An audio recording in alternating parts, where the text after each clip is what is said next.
Ndugu wanahabari, Jeshi la Polisi mkoa wa Morogoro linaendelea na operesheni zake kuhakikisha kwamba mkoa unaendelea kuwa salama, hasa wakati huu tunapokuwa tunauelekea uchaguzi mkuu utakaofanyika Oktoba 29 mwaka huu.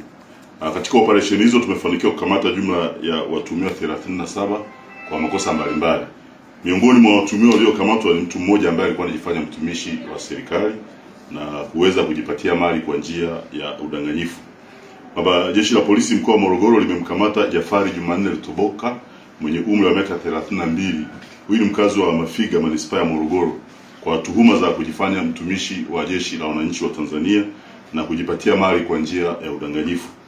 Mtuhumiwa huyo kwa nyakati tofauti amekuwa akipita kwenye maduka mbalimbali yaliyoko hapa manispaa ya Morogoro akiwa anajifanya kama askari wa Jeshi la Wananchi na kuweza kuchukua pochi.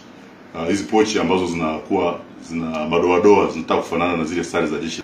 Kwa hiyo kwa nyakati hizi amechukua jumla ya pochi 6 na saa 3, mali ambazo yeye alikuwa anadai zinafanana na sare za Jeshi la Wananchi wa Tanzania na kwamba havistahili kuwepo madukani, na yeye kwa sababu ni askari wa jeshi hilo basi akawa amejichukulia madaraka. Lakini upelelezi wa awali umebaini kwamba mtu huyo sio mtumishi wa Jeshi la Wananchi na wala hajatumwa na jeshi kwa ajili ya kufanya shughuli hizo. Badala yake aliwahi kuwa askari wa Jeshi la Wananchi huyu bwana Jafari Jumanne Lutoboka, lakini alifukuzwa kazi mwaka 2018 kutokana na utovu wa nidhamu au anakuwa na tabia mwenendo mbaya usioweza kumruhusu kuendelea kuwa mtumishi wa Jeshi la Wananchi.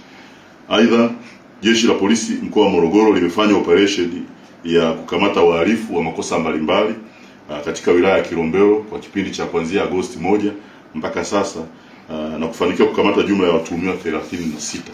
Watuhumiwa 5 kati yao walikamatwa wakiwa na dawa za kulevya aina ya bangi kiasi cha kilo 4, lakini watuhumiwa 3 hao walikamatwa wakiwa na lita 40 za pombe ya moshi maarufu kama gongo. Watuhumiwa 3 walikamatwa wakiwa na mitambo ya kutengenezea pombe za moshi, na hawa wamekutwa kwenye kiwanda Ibubu cha kutengenezea pombe ya moshi. Hiyo ni pamoja na watuhumiwa wengine 22 waliokamatwa kwa makosa mbalimbali ikiwemo kucheza kamari na kuvuta bangi.